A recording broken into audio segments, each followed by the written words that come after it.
Voilà, mbote na bino nyonso tu balandi nyonso tu ya ba chaîne na biso boza tellement ebele ya ko landa émission na bino place wapi to yaka ko solola to yaka ko partager sur les sujets clés au wapi ya émission na biso. Très chers abonnés, to e awa poto solola na sujet au wapi voyage ya président Joe Biden au wapi fo azala déjà na Angola place au wapi le président de la République aussi, avec beaucoup de prudence, accueilli directement pour signer na récit. Nous allons parler sur le DCG, plus Wapi pour développer aussi quelques points au Wapi, il y a République démocratique du Congo. Très chers Congolais, partagez l'émission, commentez, likez, et comme ça la biso vraiment trop bien. Alors, très chers abonnés, je vous avais parlé l'autre fois, il y a Ndengenini. Joe Biden a annoncé qu'il voyage naé ya kokende wapi na Angola. Pourquoi seulement l'Angola? Angola est à la base, il y a place au nyon surtout makamboye ko salama na minute oyo. Parce que boyebi que non il y a de pourparler aux salama na Angola. Place au wapi le deux ministre des affaires étrangères ya Angola na République démocratique du Congo bazo kutanaka pour par rapport à la situation sécuritaire de la République démocratique du Congo.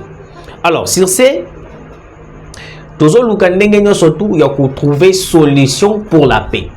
Mais le problème est que non, la paix n'a pour parler auto pour ça là, na Rwanda, peut-être la communauté internationale, moni yango, ils allaient une rencontre beaucoup économique la biso et l'oko ya malam. Yango beaucoup remarqué dans toutes les discussions, malgré tout, tous ont imposé problème na biso na communauté internationale, tous ont imposé problème na biso na Nations Unies, na Conseil de sécurité, bango bazo tinaka biso beaucoup plus to kendeka ko sola na Rwanda. Parce que bayebi ko sola na biso na Rwanda, ils ont eu une manière de faciliter aussi un accord ou soit une balkanisation ou soit une signature des accords directs avec le M23. Sikoyo, vu que le processus est bloqué, pourquoi le processus de Rwanda est bloqué? Parce que il y a un main noir au wapi ils ont géré le processus ya Rwanda. Au wapi nakatuana, nous voyons les occidentaux, la communauté internationale, bango nyonso tuwana. Bazali ko parler beaucoup plus. Souci na bango ezali que non, la RDC puisse être fragilisée ou soit Tshisekedi azala fragilisé pour que en retour Tshisekedi azala sous na efficacité te ya koyeba na nini ko résister na plan ya ko céder est de la République. Parce que Tshisekedi na minute oyo yende mutu azo résister na plan stratégique où ils allaient ya ko céder est de la République. Parce que Kabila tovanda na Kabila toliana Kabila, mais il y avait une complicité to complot moko et salamaka au wapi Kabila a signé un accord avec les occidentaux place au wapi bayokanaka balobaka ke non ngai soki na bimi na pouvoir brassage mixage ou infiltration surtout na tiki na armée ba on a tiki na carte armée ba kozala na facilité ya koyeba na ko balkaniser Congo. Bakoza na facilité na ba espace nyonso tu bakokende bayeba na nini ko annexer Congo na kati ya Rwanda. Yango boko remarquer beaucoup plus ibandaki nano na Uganda. Uganda si je me trompe pas mois passé et plutôt année passée, Uganda azwaki apusaki ba limite frontalier na ye na biso. C'était déjà une façon de avertir biso déjà que non dans les jours à venir, bazana a poussé à annexer la partie à est de la République et kota na bambo kana bango. Sikoyo le Rwanda en ce moment na ba éducation nyon surtout na ba discours na bango nyon surtout ba loba kana bana na bango to na bandeko na bango nyon surtout ba Rwandais que non partie à est de la République où ils allaient na RDC ils allaient ya bango. parce que bango za ndenge balobaka na bana na bango balobaka na bandi rwandais nyoso.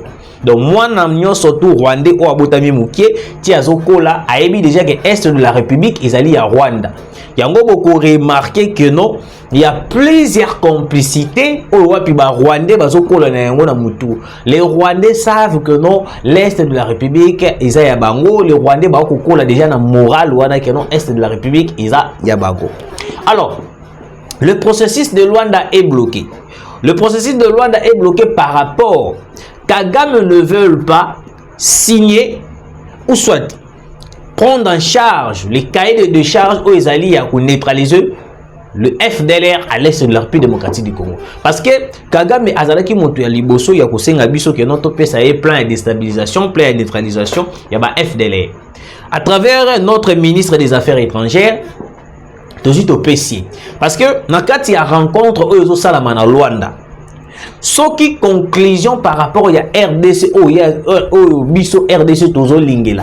Ce qui Rwanda Saleli Yango, il y aura maintenant une rencontre entre les deux chefs de l'État, Rwanda et puis Paul Kagame. Et plutôt Rwanda, Paul Kagame et puis RDC Félix Antoine Tshisekedi Tshilombo.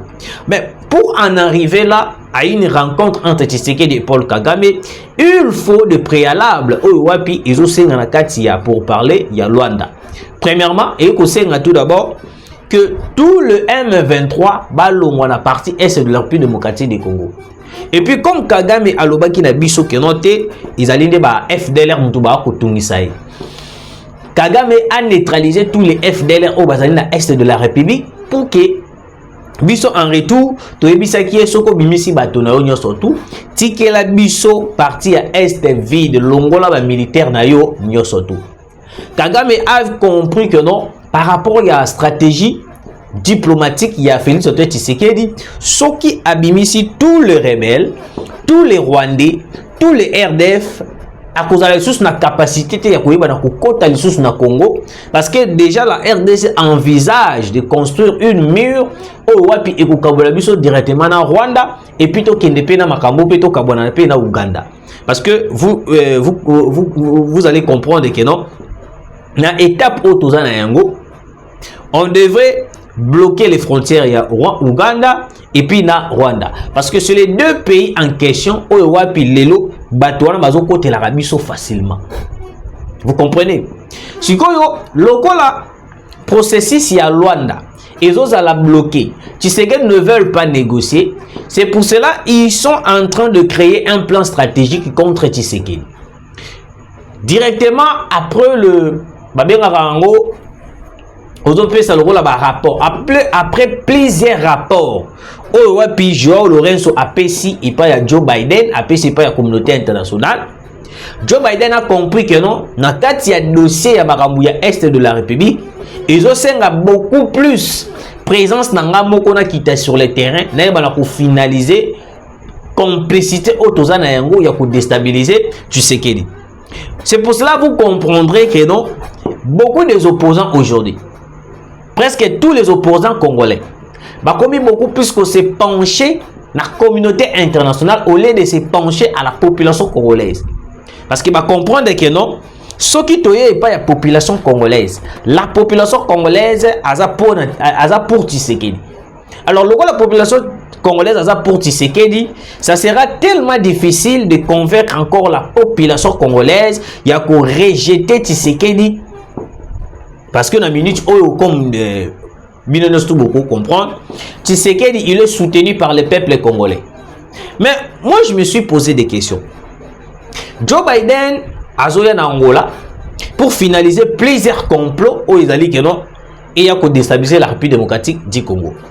Beaucoup de gens ne savent pas que non, la RDC aujourd'hui, nous sommes un pays souverain. On a réceptionné des armes. On a réceptionné des drones et des systèmes de défense et tout et tout. Mais pourquoi est-ce qu'on n'arrive pas à déstabiliser ou à attaquer Rwanda? Écoutez, Rwanda a dans nos pays moromoukier. Rwanda vivaka na ba minéralité na ba ressources na été.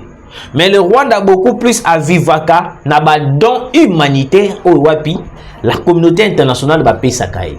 Sikoyo Rwanda, vu qu'il est tout près de la République démocratique du Congo, vu qu'à part, tout d'abord, jalousie directe qu'il y a Paul Kagame envers la République démocratique du Congo, parce que la RDC est un beau nous avons plusieurs minéraux au monde entier. Alors, ça sera tellement difficile qu'on puisse développer quand il y a la guerre à l'est de la République démocratique du Congo. Il y a beaucoup comprendre. Le Rwanda est beaucoup plus utilisé par des génocides, par des massacres, par des viols. Pourquoi? Parce que que non, Rwanda a la République démocratique du Congo. Rwanda a la capacité à kokota na Congo ndenge nyo surtout à Lingi. Oui, a la capacité à kokota na Congo ndenge nyo surtout à Lingi. Il a fallu une personne au wapi aya pour déjouer plan stratégique de la communauté internationale. Tu sais que du temps on va comprendre que non, la communauté internationale bazawana pour la kosunga bisote mais beaucoup plus bazawana pour na ko finaliser plan stratégique na bango basala na Kabila. Parce que d'après les informations au wapi Moïndo Nzangi ministre alobaki apesaki biso alobaki yote que non tango Kabila azalaka encore bokondi plan stratégique au bango basalaka ezalaka que non soki Kabila alongwe infiltration surtout ezali na kati ya armée ba Rwandais surtout bakota na kati ya armée bakosala une rébellion na kati ya rébellion wana ils vont occuper l'est de la République pour annexer tout le parti qui contient le minerai congolais, manganèse, lithium, uranium, tout le parti là, et comme annexer na Rwanda pour que la communauté internationale en retour va bénéficier de la minerai wana. Alors, si le problème il y a Rwanda na Joe Biden is anime. Joe Biden tant à comprendre déjà que non complot bazo ko sala et ko la bloquer. Joe Biden avait annoncé que non azoya na Angola. Pourquoi azoya na Angola? Azo qui na Angola parce que pour finaliser te o nanu aya Afrique te ba pessimisme ba raison moko un peu typique quoi. Mais vu que nous avons des sources sûres, nous avons compris que notre présence il y a Joe Biden en Angola. Et allez pour entamer, écouter dans ses propres oreilles comment est-ce que le développement et le processus y a loin de Kébé. Parce que William Ruto azalaka na États-Unis. Place au wapi alongwaka na plan ya kubata manasima ya RDC ya protéger la RDC. Place au wapi akendaki directement conseil la biso déclaration en disant que oh non problème il y a RDC ils ont sous problème était il y a kobeta manduki mais et comme problème moko il faut ba vendre ba solo là. Donc vous allez comprendre que non le déclaration des Nations Unies, déclaration de Emmanuel Macron, déclaration de William Ruto, déclaration de Joe Biden et à peu près même déclaration au wapi bazo tinda biso na Luanda to kende ko solo là. Alors que na Luanda kuna il n'y a rien de parler. Alors que na Luanda kuna izaka makambo ya ko négocier avec les M23. Na Luanda kuna eloko mususu ezate à part négocier avec les M23 parce que Kagame n'acceptera jamais de quitter l'est de la République démocratique du Congo. Parce que Kagame il est l'envoyé direct de la communauté internationale, la France, le Royaume-Uni, Londres, les États-Unis d'Amérique. Parce que batouana nyon surtout bazana posa ya minerai congolais pour ba développer. Bazana posa ya uranium, bazana posa ya coltan, bazana posa ya makambo ebele. Alors ce que tant beaucoup mona Tshisekedi ne veulent pas céder à leurs propositions parce que la proposition de la communauté internationale est une proposition que Tshisekedi à cause de la part naie na ba minerai au bango ba bando kozwa et que aussi les Congos ne puissent pas avoir un développement direct. Parce qu'il y a une différence entre les Occidentaux et la Chine et la Russie. Les Occidentaux, bango baya kanabadon. Ndenge ba ko pesa Rwanda. Ba pesa Rwanda badon. Vous allez comprendre que tous les pays où ba recevoir don ba développer raté. Contrairement à la Chine et la Russie. La Chine et la Russie, bango baya kanabadon te.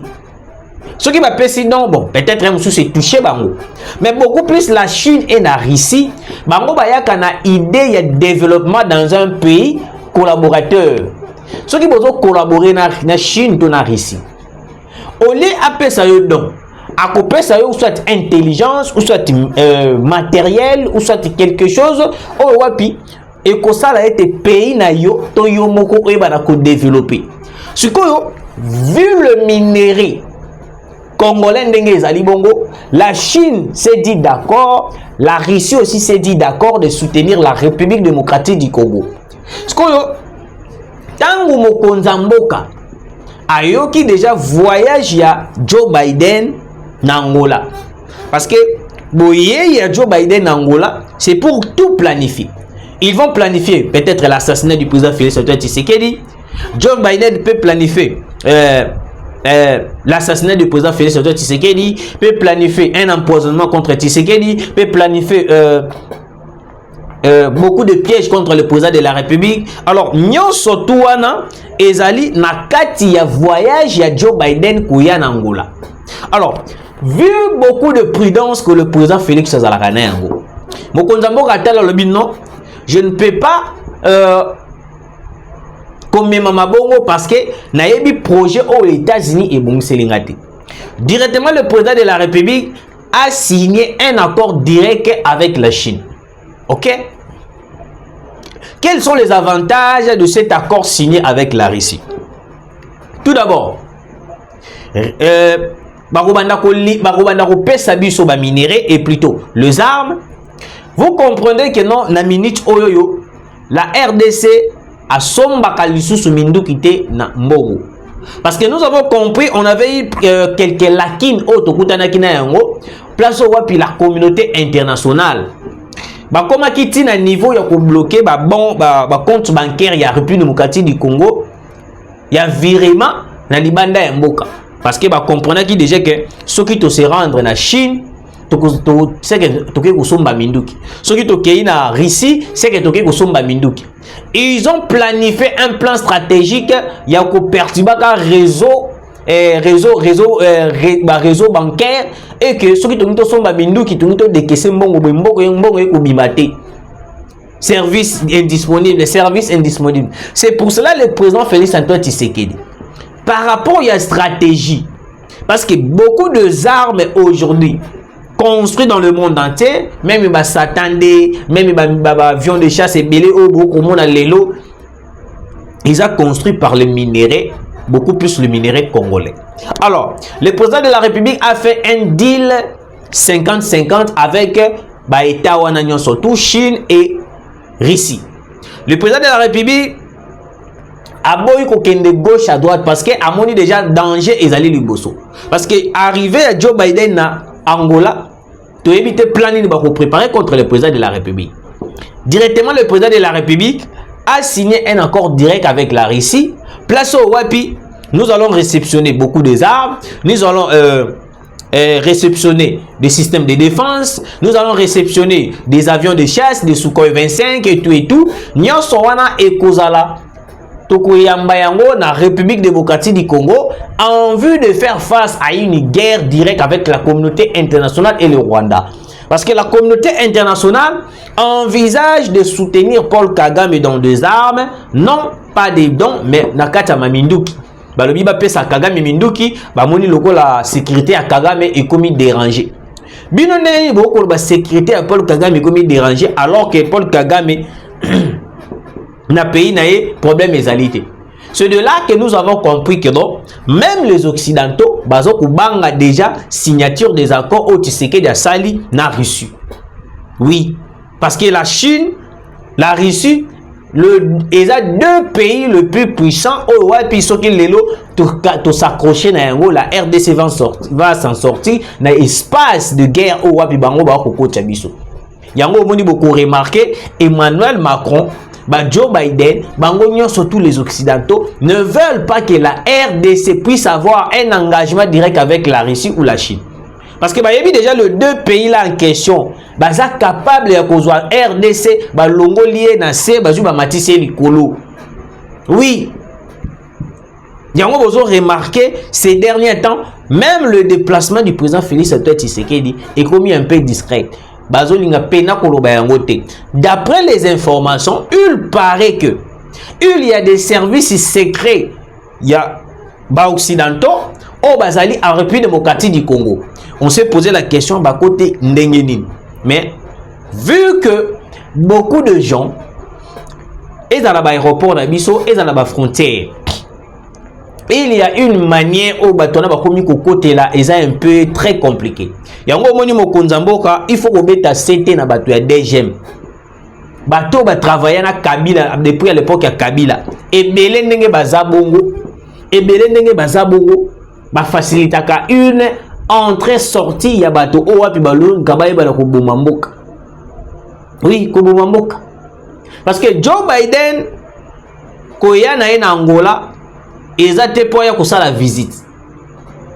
Parce que ebele ba ko comprendre te boye il y a Joe Biden en Angola.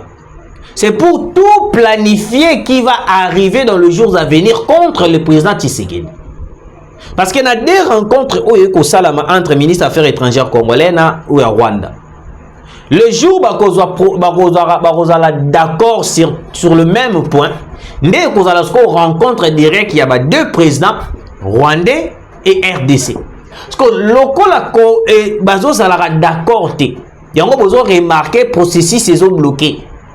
Beaucoup plus processus sont bloqués parce que le Rwanda ne veut pas quitter le sol congolais. Parce que à Tikali qu'on soit ordre par la communauté internationale de quitter le sol congolais. Il y a remarqué que non, le Rwanda est en train de résister sur le sol congolais, est en train de maintenir sa position sur le sol congolais, parce que quitter le sol congolais, c'est comme perdre quelque chose au roi pour Tikala Kozwate. Parce qu'ils ont compris que non, beaucoup de minéraux congolais aujourd'hui, il y a un monde. Alors ceux qui vont quitter Bongo, et ça va très difficile. Très difficile. Merci Nabino Bolanda qui biso bolaki belé bo partager bo liker, Nzamba Pambolabino. Bon dimanche, Boutou Malamu, Tukutani, Mbalasimo.